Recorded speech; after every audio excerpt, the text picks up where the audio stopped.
Hi, my name's Sheehan and today I'd like to talk about The Omen, the 1976 film directed by Richard Donner and starring Gregory Peck, Lee Remick and written by David Seltzer. I'd like to go through this famous horror film exploring how it's put together in terms of its narrative structure as well as some of the themes that crop up in this film.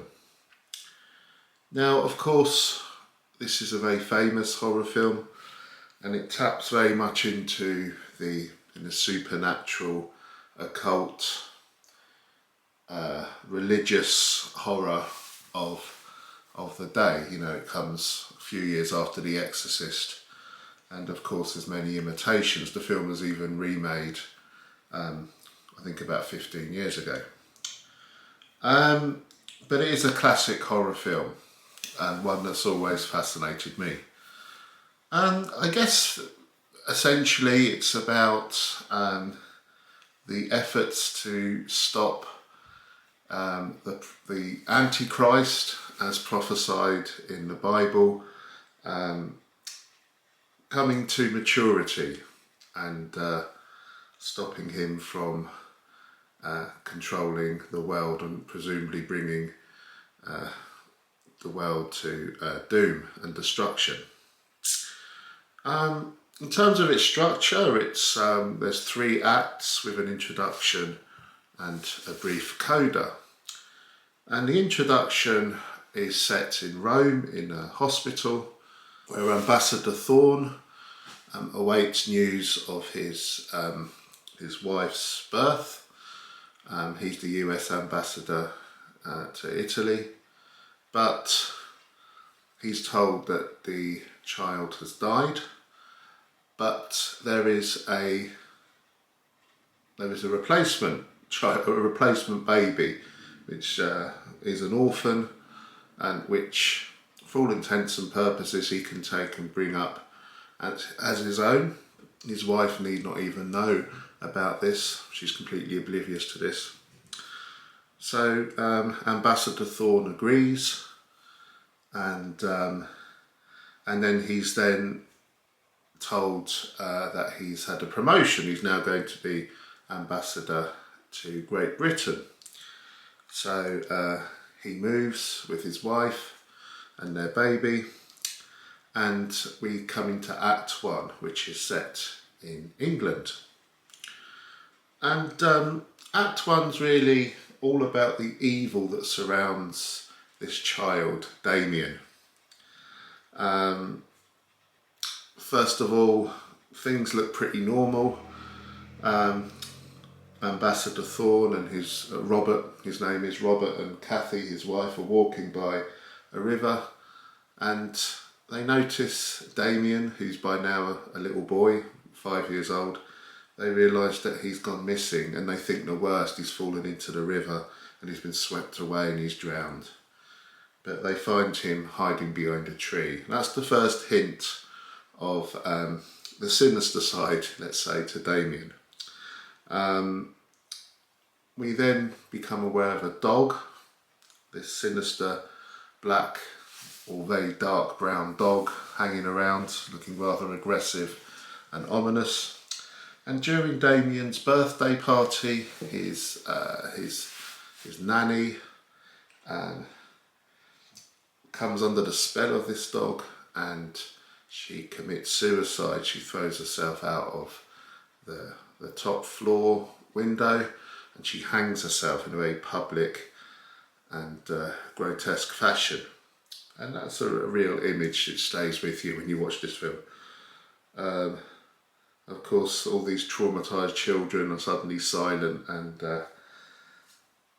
this is the first death, it seems, caused by Damien and the evil forces around him.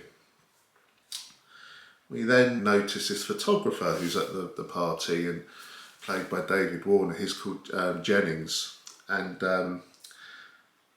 he's going to become a prominent character in this story.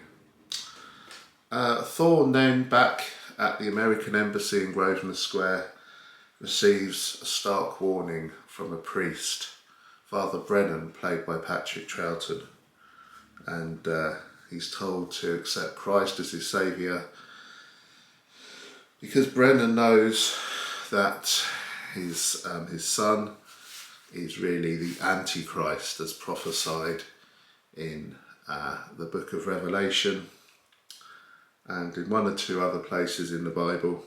And Father Brennan wants to warn him of this. And he recites this poem about this when the Jews return from Zion. So obviously Thorn doesn't take much attention of him, although he's a bit disturbed by this visit, of course. But then a new governess turns up at the Thorn household and introduces herself, Mrs. Blakelock, and despite not being hired by them, she turns up, and she seems to be some diabolically inspired guardian for Damien, and she's rather sinister looking. Then there's the wedding scene. Damien is taken to a wedding, but he completely freaks out in the car, starts attacking his mother. And then similarly, they go to a trip to the zoo, and all the animals seem to take an extreme dislike to Damien, particularly the monkeys, and they start attacking the car, etc., in the monkey enclosure. Thorn receives a second warning from Father Brennan, and eventually Thorn goes to meet the priest, Father Brennan. He tells Thorn directly what the situation is. His wife's in danger. Ultimately, he'll be in danger, and Damien, who is the Antichrist, will take Thorn's wealth and bring about the destruction of the world and presumably damnation on everyone. Brennan tells Thorn to go to this guy called Buchenhagen, who's this exorcist character who is at an excavation in Israel in a place called Megiddo, where traditionally the end of the world will happen. Thorn leaves him, and then Father Brennan is killed in this probably one of the most memorable deaths ever committed to film, where the steeple of a church comes down and impales him. Then, in another incredibly famous scene, Kathy is at home and Damien's on his tricycle. A bit like, I guess, the tricycle in The Shining a few years later. Anyway, he's toddling about on his tricycle and he knocks his mum off the balcony. She's trying to arrange flowers. The goldfish bowl smashes and she falls down and she's seriously injured. It seems Damien's evil influence is getting greater, and his intentions are focusing in on his mother. Jennings, the photographer, then contacts Thorn, and Jennings explains to Thorn about how whenever he takes pictures, there's these black lines which come down and seem to be portents for the person being pictured, their demise. And he uses the priest as an example, and sure enough this black line comes down and closer through the pictures he's taken, and somewhat startlingly Thorn is in danger, as is the photographer. He's very much involved with this. So that brings Act 1 to a close. A very long part of the film, probably the first hour or so. Act 2 is about Thorn, Ambassador Thorn, and Jennings, the photographer, going over to Rome to find out what happened on the 6th of June, 6 in the morning, 5 years before when Damien was born. Apparently the original hospital had been burnt down, all the paperwork had gone, but the priest who handed the child over to Thorn is still alive, living in a monastery, but he's severely burned and disabled.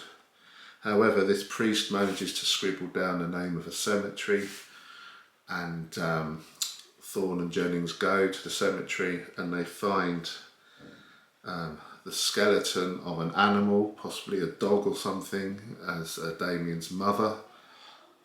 And they find Thorne's biological baby there as well, buried, and his baby had been murdered. It wasn't a stillbirth, as he was told. His baby was murdered, so Thorne was always the target to bring up the Antichrist. They're then chased and attacked by these ferocious dogs, a bit like the dog at the beginning of the film, which guards Thorne's house. And it's while they're in Italy that Kathy is murdered by Mrs. Blakelock, Damien's guardian, at the hospital. She's pushed out the window and falls through an ambulance and is killed. Act 3, our attention turns to the Holy Land. Thorne and Jennings go there looking for this guy Buchenhagen, and they find him, and Thorne's given these knives with this kind of occult power. If they use these knives in a particular way, not only would Damien be killed physically, but his spiritual power would be nullified as well. But here we have another striking moment from this film where Jennings, of course, who knows he's on borrowed time because of these pictures and this black line, he is decapitated in this freak accident as this pane of glass comes off the back of a lorry. And that's probably the most striking scene from this film, in my opinion. I remember seeing it as a child and just being very incredibly disturbed by this.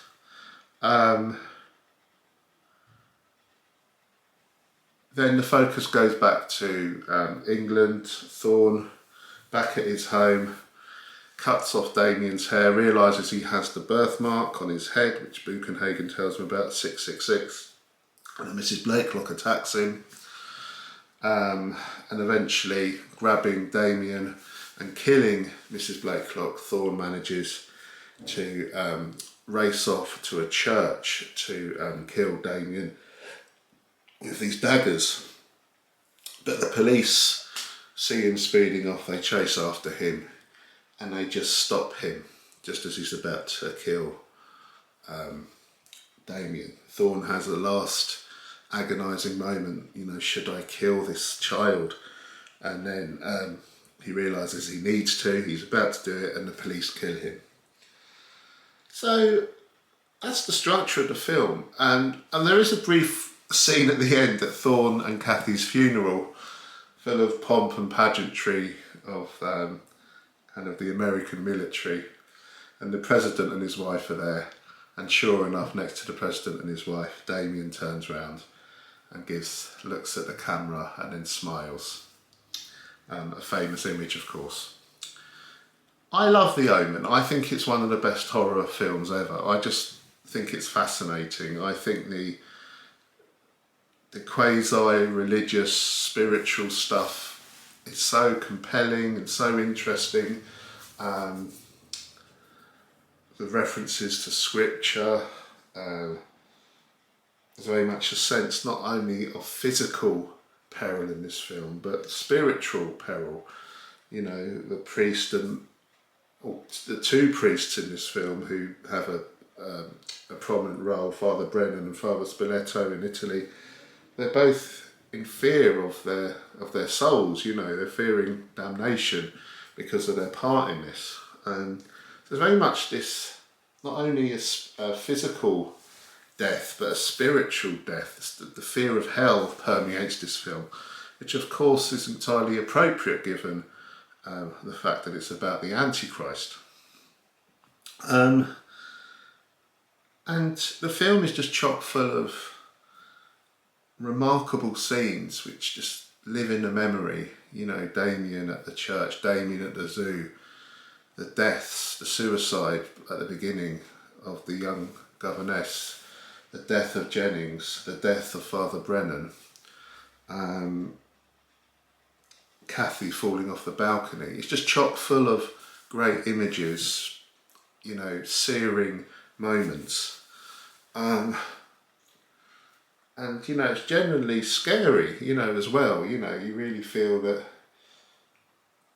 this is, you know, the whole premise is rather terrifying, that somehow Satan, you know, is bringing, got this grip on the world, and you know, he's going to bring his plans to bear, it seems. And it's a very bleak film, of course, with Damien at the end. You know, there's no happy ending in this film. It seems that good does not prevail in this film. And that gives it a power, I think, as well. Damien is possibly in an even more, well, he's certainly in an even more powerful position now than he was when his parents were alive. In terms of its themes, well, of course, the supernatural, the occult, the Bible, particularly the book of Revelation, religion, Catholicism, and spiritual powers of evil. I guess a lot about whether children can be truly evil. It kind of puts that unsettling question in your mind. You might bring to mind, you know, famous cases of children murdering, for instance, of that, you know, what evil are children capable of? So it kind of taps, I think, of a primeval fear there about our own offspring. Of course, dogs are an important symbol in this film. And of course, the music by Jerry Goldsmith is incredibly chilling and effective, and I guess much imitated in other films, even parodied. So yeah, The Omen, a terrific film, a great horror film, and definitely one to watch if you haven't seen it, and one to re-watch if you saw it perhaps a while ago. Thanks for watching. There's just a brief slideshow of the structure and main themes. Bye.